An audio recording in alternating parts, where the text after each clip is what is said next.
Hi guys, and welcome back to my channel. My name is Kate, and this is like the 50th time that I have tried to film this video. I have a full house today. My roommate's home, my boyfriend's home, my dog is going crazy, and I just keep getting interrupted. So I'm hoping that this one will work. Anyway, like I said, my name's Kate, and welcome back. Today I am reviewing Stillhouse by Rachel Caine. Sorry, there's a little bit of a glare on my Kindle. This book was published in 2017, and it's actually the first book I've completely read in 2018. I've been really reading slow, so that's why there's been kind of a gap between my last video and this one. So, this book is about a woman named Gwen, whose husband is a convicted serial killer. She was accused of being an accomplice to his murders and was put on trial. She was found not guilty, but ever since then, she and her family, her 2 children, have been getting death threats and things like that on the internet. So Gwen is extremely paranoid, and she moves her family from town to town, from school to school, changing their identities as they go just to try to remain safe. And this book begins when Gwen has found what she thinks to be a place where she might stay for a long time, which is a house on Stillhouse Lake. So, I really do like thrillers. I don't read them a lot. I tend to be more of a nonfiction reader if I'm going to read about murders or crimes or things like that. But I decided to pick this up because it was available on Prime Reading, so I didn't really pay anything extra for it. But I definitely think there's a reason it's available for free. It's a really interesting idea for a book, but the execution is not great. So this isn't going to be that positive of a review. So in general, I felt like the writing was weak. Not because Rachel Caine isn't capable of writing well, but because I felt like this was not edited correctly. It seemed like something I would have read when I was working on my master's degree. We did a lot of creative writing workshops, and it felt like something that was in its 2nd or 3rd stage of workshopping, as opposed to something that was ready to publish. There was a lot of repetition, a lot of clunky sentences, strange word choice, things like that I believe could have been fixed, and then this book would have been probably a 4-star book for me. One of the things that really bothered me about this book was the way the author introduced and wrote about specific characters. Specifically, there's 3 male characters who kind of come into Gwen's life. There's Javier, Sam, and Lance, which is great, who cares? I did think they were purposely put there to kind of throw us off as to who the bad guy ends up being in this book, but that's not the point. So the thing that really bothered me that I think an editor should have changed is the way that Caine writes about the characters in a sentence. So for example, when we first meet Javier, Gwen is at the shooting range, and he runs the shooting range. So she's introducing us to the character by saying, Javier Espinoza, blah blah blah blah blah, all these details. But then as soon as he goes away for, 100 pages or so, maybe not quite that many. When he comes back, she says, Javier Espinoza rang the doorbell. Javier Espinoza went into my kitchen and grabbed a cup of coffee. Javier Espinoza asked me what I'm doing later. It was weird. I feel like she could have just called him Javier. Sorry if you can hear video game music. I asked my boyfriend to turn his video game music down 3 or 4 times in the process of filming this video, and so for some reason it does not stay turned down. He's playing some Jurassic Park game. So at least it's good music, right? Anyway, so she does that with the other male characters too. So for example, Sam Caine, she meets him at the gun range as well, and great, like when she's first meeting him, she calls him Sam Caine, but he becomes like a very common character in the book. And she'll be like, Sam knocked on my door and I answered it. I asked Sam Caine if he wanted a cup of tea. Sam Caine said no thank you. Sam came in anyway and said he needed to use the restroom.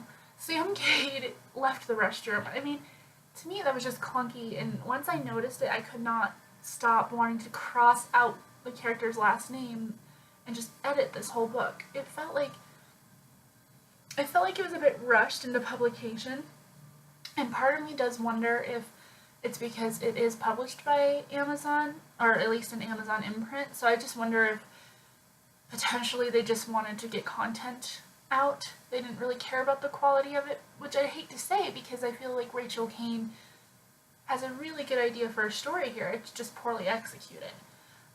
There's lots of cliches in this. She has a gothic, mouthy daughter and a nerdy son who gets picked on.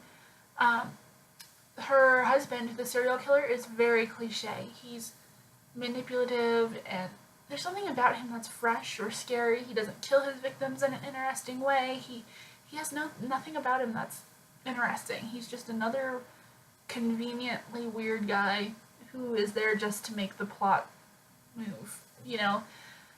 One thing that I felt was the most frustrating about this book is that I don't know anything about Gwen. I know that her name used to be Gina, and that she has 2 kids, and that her husband's a killer, but that's about it. I have no idea what her hair color is. I don't know how tall she is. I don't know what color skin she has. I don't know what she likes to do. I mean, I vaguely know she can shoot and that she likes to run, and she's extremely paranoid, but she's not a very well developed character, which I found frustrating considering we're hearing this story from her perspective. I did not feel any sort of worry or remorse or sadness for her throughout the book. I did enjoy her kids. I thought, despite them being a little bit cliche, I thought they were good characters, and they were unique, and they made me see why Gwen would want to protect them. Aside from them just being her kids, they were actually like good little people. But yeah, it was hard for me to really get gripped in by this novel because I didn't know enough about Gwen. Everything felt very surface level. The tension was very random. Actually, there was no tension being built at all. For 20 pages, nothing bad would happen, and then all of a sudden, like 3 bad things would happen back to back to back. And then the writer would say something like, 3 months went by and nothing bad happened, but then today something bad happened. But there was no like building sense of like doom or fear in the background, even though that's what I think the author was intending to do. Because essentially this might be a bit of a spoiler, so if you don't want to know spoilers for this book, maybe click off now. But there's somebody who is tormenting the family. They find where they're living. Somehow Mel is sending her mail, the threatening mail, despite his mail and correspondence being looked at, at the prison. He's able to call her and harass her despite his phone privileges being monitored. A lot of stuff just didn't make sense to me. But obviously there was like an outside helper with Mel, and that character starts to threaten Gwen. And I think it's a really cool idea. It's not the most unique, but I would have enjoyed reading about it for sure if there was just more to grab onto. The tension was poorly built. I never felt a sense of doom or fear or paranoia. I just felt like Gwen was crazy. I felt like Gwen did things completely off the handle. And I wish I could have felt her fear and her paranoia. And like I said, I think a strong edit would have just pushed this over the edge from being kind of a meh, okay book to being a pretty good book that I would recommend to other people. At this point, I would maybe recommend this book to my mom. She does like to read thrillers, and she's not as much of a book snob as I am, so she would probably be able to read it despite its flaws and enjoy it. I could not get past the flaws in like the structure and the writing. Another thing that I just like could not handle was the use of italics. This bothers me in any book, and I just think a good editor would get rid of it. There's italics used for moments when Gwen is thinking and we're reading her thoughts, which is pretty common and doesn't bother me that much. But she also used italics for emphasis in a sentence, which irks me. Like, pick one, don't do both, because it could be confusing to the wrong reader. And secondly, I truly believe that a good writer does not need to use italics to emphasize a word. The structure of the sentence, the diction, all of that should show the emphasis we need without italics. So I just think that's weak writing, I think that's lazy writing, and I think it's poor editing, personally. Yeah, overall, I did like this book. I had a couple nights where I could not stop reading, I wanted to know what was going on. The end was pretty fun, and there was a pretty good climactic moment, but in general, I just could not suspend my belief enough to fully immerse myself into this book. I think if Gwen had been a more developed character, I would have definitely loved this. If Mel had been more of a foreboding and looming presence, yes, I would have loved this. So, overall, I gave this 3 stars out of 5 on Goodreads because it wasn't terrible. I enjoyed it, I read the whole thing, and I do think that there is an audience out there for this book. Maybe somebody who's not as critical as I am. And I do tend to rate kind of high on Goodreads. I'd probably give it 2.5 if I could. But yeah, there is a sequel to this. I sort of want to read it, but I sort of don't. We'll see. But yeah, that's it for today, and I really, really appreciate you guys sticking around and watching this review.